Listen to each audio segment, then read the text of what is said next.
और मैं आपके साथ संदीप शर्मा। और हरियाणा सरकार की लगातार मुश्किलें बढ़ती जा रही है और मामला जो सरकार की नई प्रणाली है ई टेंडरिंग प्रणाली को लेकर के तमाम हरियाणा भर से सरपंचों का विरोध लगातार जारी है। और इसी कड़ी में फिलहाल मैं मौजूद हूं समालखा ब्लॉक के अंदर, जहां पर सरपंच, प्रधान, उप प्रधान, तमाम लोग, समालखा ब्लॉक के जितने भी सरपंच हैं वो अब इस धरना उनका शुरू कर दिया गया उनकी तरफ से। और इस धरने में सरकार के खिलाफ अपनी आवाज उठाते हुए नजर आ रहे हैं।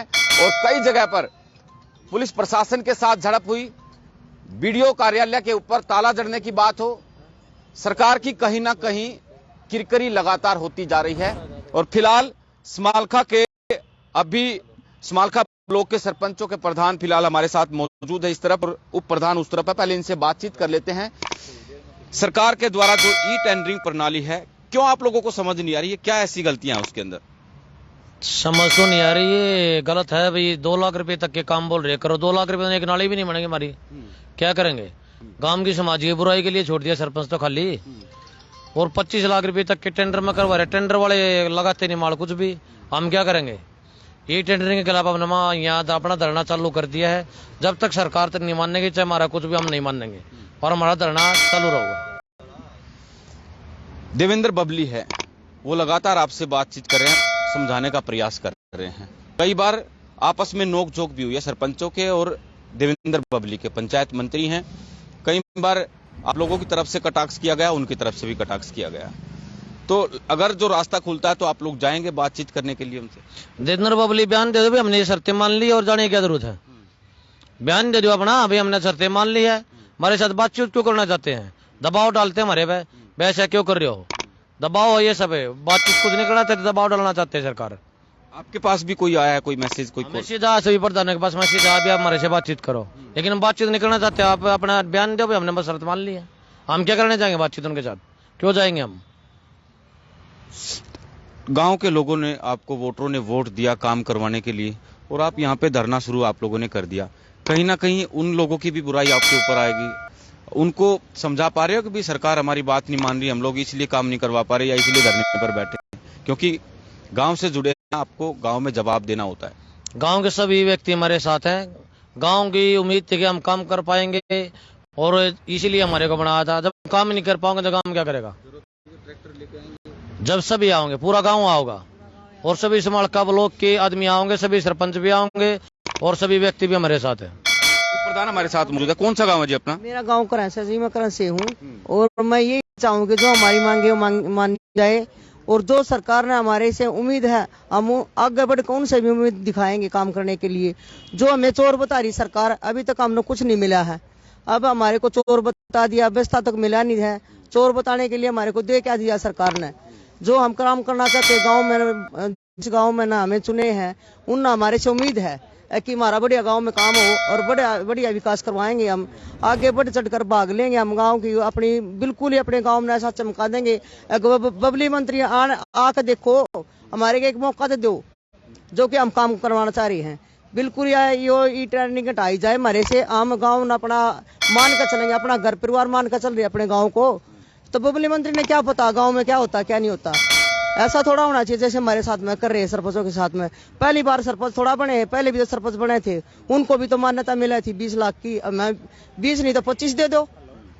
25 लाख की मांग हमारी, 25 लाख दो हमें भी, हम भी काम करेंगे गांव में, अच्छे अच्छे काम करेंगे, अच्छा अपना सहयोग करेंगे गांव को। अगर गांव में हमारे को ये कह दे अभी बबली मंत्री से काम करवाएंगे तो हम बनाए थे। गाँव में आकर देखो, हमारे गाँव में बढ़ने की हिम्मत नहीं है, हम गाँव को इकट्ठा करके वहाँ बनने नहीं देंगे बबली मंत्री को।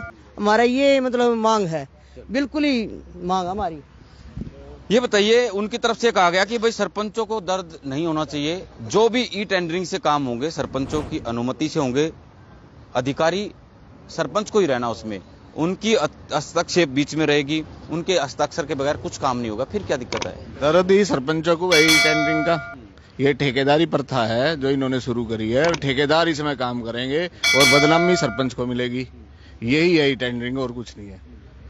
हम तो ये चाहते हैं इस ई टेंडरिंग को खत्म करे और हमारे को 20 लाख तक का हमें वो दे, भाई हम काम कर पाए, अपने गांव को सुधार सके। वो कह रहे हैं कि भाई आरटीआई लगती थी सरपंचों के खिलाफ, काम नहीं होते थे, इसलिए भी सरपंचों को बचाया जा रहा है कि आरटीआई ना लगे, ठेकेदार के थ्रू काम होगा, ऑनलाइन सारी चीजें होगी, विकास कार्य होंगे, भ्रष्टाचार रुकेगा।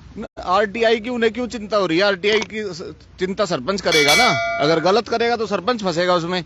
आप क्यों टेंशन ले रहे हो उस बात की? हमें पहले काम करने का मौका तो दो। आप हमें मौका दे नहीं रहे और वैसे ही आरटीआई की बात कर रहे हो आप लोग। ऐसा नहीं होना चाहिए ना, ई टेंडरिंग को खत्म करो, तब तक हम यहाँ से नहीं उठेंगे। यही मांग है हमारी बस। आप बताइए दोस्तों, गांव के अंदर सभी हरियाणा के तमाम ब्लॉक के अंदर सरपंचों के और एसोसिएशन की तरफ से ये कॉल कर दिया गया कि भारतीय जनता पार्टी और जननायक जनता पार्टी यानी गठबंधन की जो सरकार चल रही है, उसके किसी भी विधायक को, नेता को, मंत्री को, सांसद को, किसी को भी हम लोग गांव के अंदर नहीं घुसने देंगे।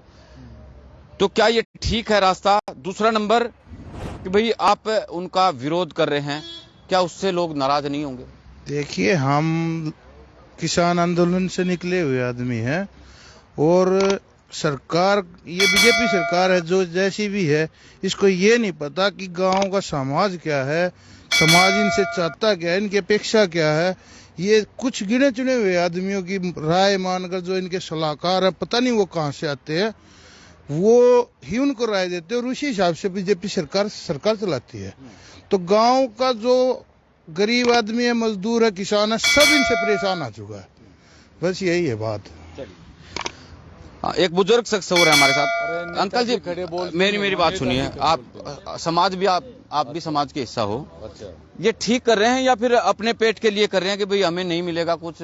ऐसा तो नहीं है। तो जनता के विकास के लिए कर रहे हैं, गांव में विकास हो है। ठीक। मंत्री जी तो कह रहे हैं भाई चोर तक का आरोप इनके ऊपर लगा रहे हैं। वो खुद चोर हैं, इसलिए इनको गांव वालों को, सरपंच को चोर बता रहे हैं। वो खुद चोर है मंत्री जी। हाँ। ये क्या कर रहे हो आप लोग? ये हुक्का पी रहे हैं, यहाँ बैठेंगे धरने पे। मानने के नहीं? ना मानने के नहीं, इसका इशारा है हमारा अपना लोगों का।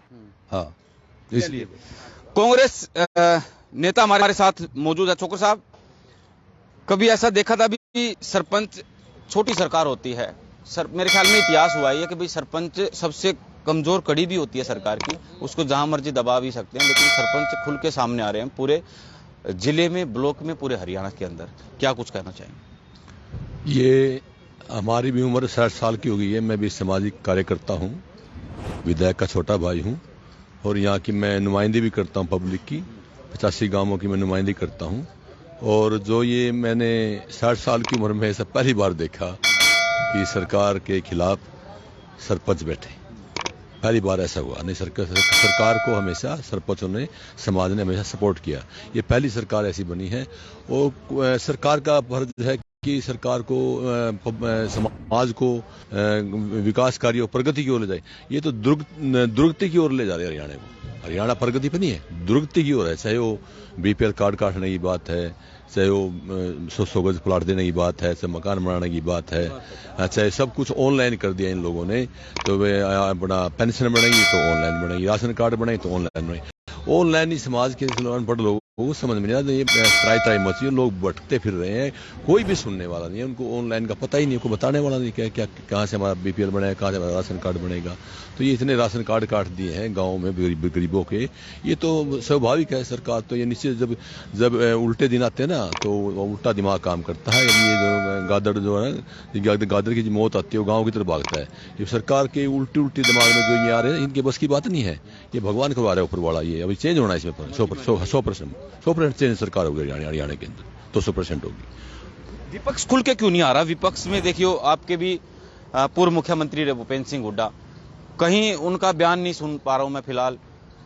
इनेलो की बात करें, दूसरी और भी विपक्षी पार्टियां हैं, वो खुल के सामने नहीं आ रहे फिलहाल यहाँ पर कि भाई उनको भी इनका समर्थन देना चाहिए। और कई सरपंचों से हमारी बात हुई, एसोसिएशन से बात हुई, और उनकी तरफ से कहा गया कि जो लोग हमारे इस समय में हमारे साथ खड़ा होगा, विपक्षी पार्टी का हो, जो हमारे साथ खड़ा होगा, हम उसके साथ में खड़े होंगे 2024 के चुनाव में।